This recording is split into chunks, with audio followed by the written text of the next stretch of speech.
అందరికీ నమస్తే. నేను మీ దేవరెడ్డిపల్లి రాజేష్. ముందుగా మనం ఒక వీడియో చూద్దాం. Dear friends, Satyu, I want to share a joke with you. I am one of the 65 lakh voters whose vote right has been deleted from Bangalore constituency after SIR. Nice joke, no? I was born in this constituency. I lived in this constituency. I had my schooling, college, theatre. And for your kind information, I was an MP candidate of this constituency too. Well, the joke is nice. Game on. Let me see what is the process I have to go through. क्या क्या कागज दिखाना पड़ेगा to get back my voter ID. Well, game on. But one little word.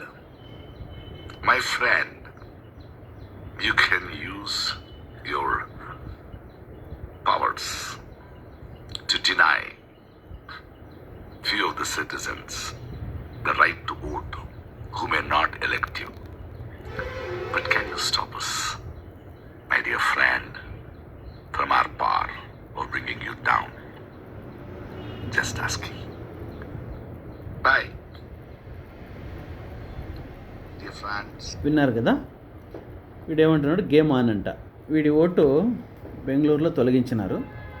ఇటీవలే మనం అందరం చూసాం, వీడికి మల్టిపుల్ స్టేట్లో మల్టిపుల్ ఓట్స్ ఉన్నాయని కేసు కూడా నమోదైంది, అరెస్ట్ వారెంట్ కూడా ఇష్యూ అయింది. ఆ లీగల్ ప్రొసీజర్ కొనసాగుతుంది. ఈ మధ్యలో ఎస్ఐఆర్లో భాగంగా వీడి పేరును బెంగళూరులో ఒక కాన్స్టిట్యున్సీలో ఉన్న పేరును తొలగించారు. ఎందుకంటే ప్రాపర్ వేలో అక్కడ విచారణ జరిపాక ఈ ఎస్ఐఆర్ ఏదైతే చేపట్టిందో అది బీజేపీ ప్రభుత్వం కాదు. కర్ణాటకలో ఇప్పుడు కాంగ్రెస్ ప్రభుత్వం ఉంది. కాంగ్రెస్ పార్టీ కార్యకర్తలు ఏం చేయరు. ఎస్ఐఆర్ని చేపట్టేది ప్రభుత్వ ఉద్యోగస్తులు. వారికి ఇచ్చిన ఏదైతే ప్రొసీడింగ్స్ ప్రకారం వాళ్ళు విచారణ చేసి ఎవరు ఓటు ఉంచాలి, ఎవరు ఓటు తీసేయాలని ప్రొసీజర్ ప్రకారం వెళ్తారు. ఒకవేళ నీ ఓటుని జెన్యూన్గా ఉండి కూడా తొలగించారంటే నీకు అవకాశం ఉంటుంది అప్లై చేసుకోవడానికి. అందుకు ప్రధానమంత్రిని టార్గెట్ చేసి మాట్లాడాల్సిన అవసరం లేదు.